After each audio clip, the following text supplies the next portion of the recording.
Dans cette vidéo, on va voir comment contrôler, régler un allumage sur une moto bécane AV88 avec le moteur AV7.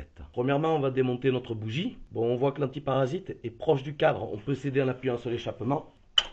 Là, moi, vous voyez, j'ai mis l'antiparasite NGK car celui d'origine donnait un petit peu des faiblesses. Là, on fait attention aussi. L'antiparasite, si on monte du NGK, pour nos mobilettes, il faut du 5 kΩ. Bon, on démonte notre bougie. Là, moi, je prends une clé de 21 débouchée. C'est bien plus pratique pour passer avec le cadre. Ensuite, il va nous falloir démonter notre volant magnétique. Là, on fait attention. Sur ce modèle, le pas du filetage est inversé. On desserre sens horaire. Il y a deux solutions. Ou on prend une clé à vidange, ce qu'il nous faut, c'est un carré de 10 qu'on met sur notre écrou. Et avec une clé à sangle, on desserre. Et l'autre solution, moi, je me suis fabriqué une douille avec un embout carré de 10. J'utilise la clé à choc pour desserrer. C'est bien plus pratique. On peut se trouver aussi en présence d'un écrou de 32. Là, c'est encore mieux, on utilise une douille de 32. Ma clé à choc possède des réglages. C'est pas mal quand on veut approcher ou serrer un écrou. Bon, là, on va le desserrer à la clé à choc. Ensuite, on peut tomber notre volant magnétique. Et là, on a accès à nos bobines, notre condensateur et nos rupteurs. Là, ce qui va nous intéresser pour contrôler ou régler notre allumage, c'est nos rupteurs. On va commencer par régler l'écartement maximum de nos rupteurs. C'est très important. Ça détermine le temps de charge de notre bobine. On tourne le moteur avec la cam jusqu'à écartement maxi des rupteurs. Dès qu'on arrive sur le bossage, vous voyez, là je suis écartement maxi. On doit pouvoir passer une cale de 0,40. Après, si une 0,35 passe, on est bon. Ah, vous voyez, elle passe juste comme il faut. Si jamais elle passerait trop libre ou trop serrée, on dévisse légèrement et on agit ou vers le bas pour écarter ou vers le haut pour refermer. Bon, là, notre écartement au rupteur est de 0,40. Ce qui va nous intéresser maintenant, c'est de déterminer notre point d'avance à l'allumage. Dessus cette mobilette, qui est d'origine, il n'y a pas encore la culasse haute compression, c'est la culasse classique. Vous voyez, avec une chambre sans bourrelet. Donc, je pars sur une base de 2 mm d'avance. Après, chaque moteur est différent, on peut faire des essais entre 1,8, 2,1, voire 2,3. Pour contrôler notre avance à l'allumage, on va se servir d'une pige de calage. Je vais vous expliquer un petit peu son fonctionnement. Donc elle est graduée de 0 à 9. Un tour correspond à 1 mm. Vous voyez là j'ai mon curseur sur 0. Je fais un tour, j'ai 1 mm. Je fais un tour et demi, donc j'ai 1,5 mm. Deux tours, 2 mm. Et ensuite ainsi de suite. De 1, de 2, de 3. On va desserrer notre vis centrale. On va ensuite monter notre piston au PMH, donc au plus haut du cylindre. Pour ça, on s'aide d'une lampe ou d'un petit tournevis pour justement avoir notre piston au PMH. Moi, je prends une petite BTR, c'est pareil. Je la mets à la place de ma bougie. Et là, il faut vraiment être précis. Là, il redescend. Là, on est bon. Là, on est au PMH. Si mon contenu vous plaît, vous pouvez liker, commenter. J'essaie de répondre à tous les commentaires. Et vous pouvez me dire en commentaire combien vous avez d'avance sur votre mobilette. Quels sont vos ressentis. Voilà, ça me fait plaisir. Je réponds à quasi tous les commentaires. Donc là, on a notre piston au PMH. Je prends ma pige de contrôle, je vais la visser à la place de la bougie. Moi, je la bloque fortement, mais à la main. Voilà. Ensuite, je visse le petit curseur du milieu jusqu'au contact de mon piston. Voilà. Là, je suis en contact. Je serre mon petit contre-écrou pour éviter qu'elle bouge. Et je vais vous montrer, parce que la caméra, elle n'est pas terrible. Je vais la redéfaire et vous montrer. Bon, là, on est au PMH, on est d'accord? Donc, au PMH, le curseur de ma pige est quasiment sur 6.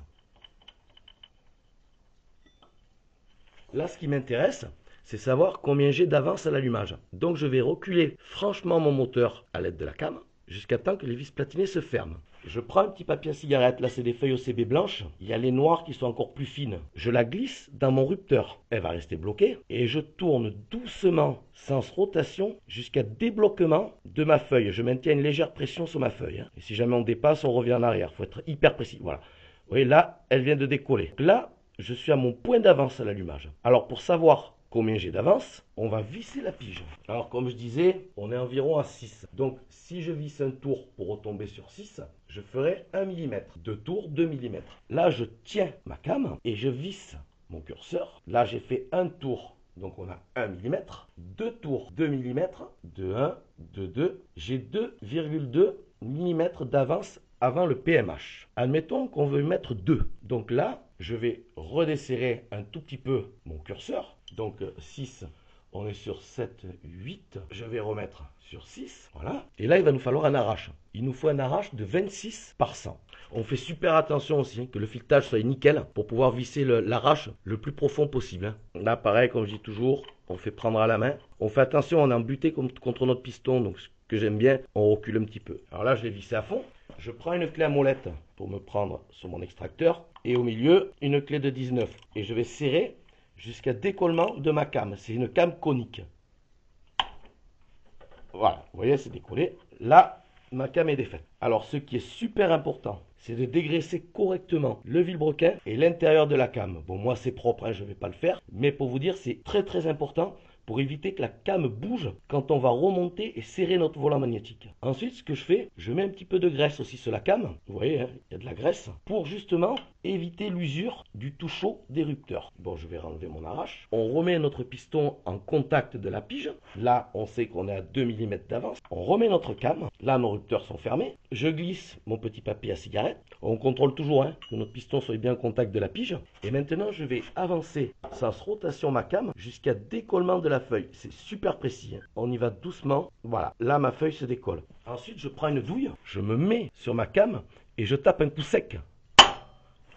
Là, elle est solidaire du moteur. On contrôle encore que notre feuille se décolle bien quand on arrive à la pige. Voilà, vous voyez. Là, ce qu'on aurait pu faire même avant, c'est de filer un petit coup de toile émerie du 800 pour bien nettoyer les rupteurs. Mais bon, moi, ils sont nickel, donc c'est bon. On laisse le curseur de notre pige bien en place. On va aller en marche arrière, histoire de ne plus être en contact avec le piston. Et on va remonter notre volant magnétique. Donc pour ça, vous voyez, il y a 2 pions. Hein. C'est pas compliqué du tout, là.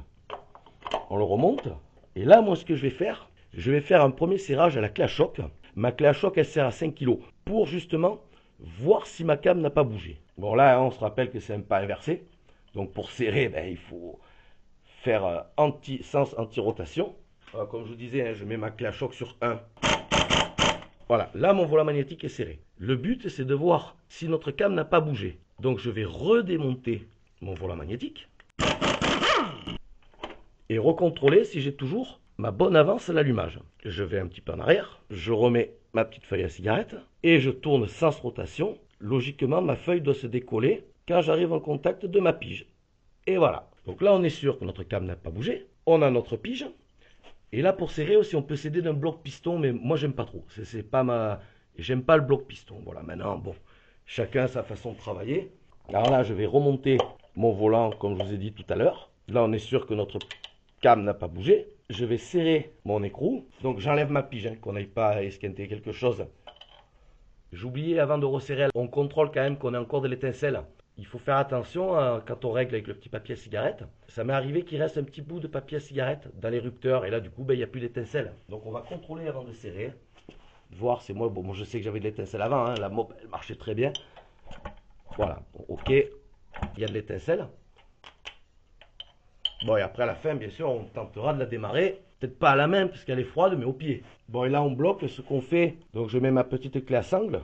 Par contre, ma clé dynamo, elle ne fonctionne pas. Vu que c'est un pas inversé. Donc, on serre correctement avec une clé carrée.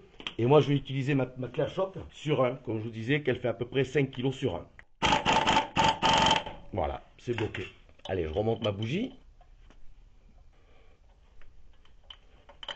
Bon, elle est froide, hein. Donc, je vais ouvrir mon essence. Je tente pas à la main. Je vais tenter au pied quand même. Normalement, elle démarre très bien.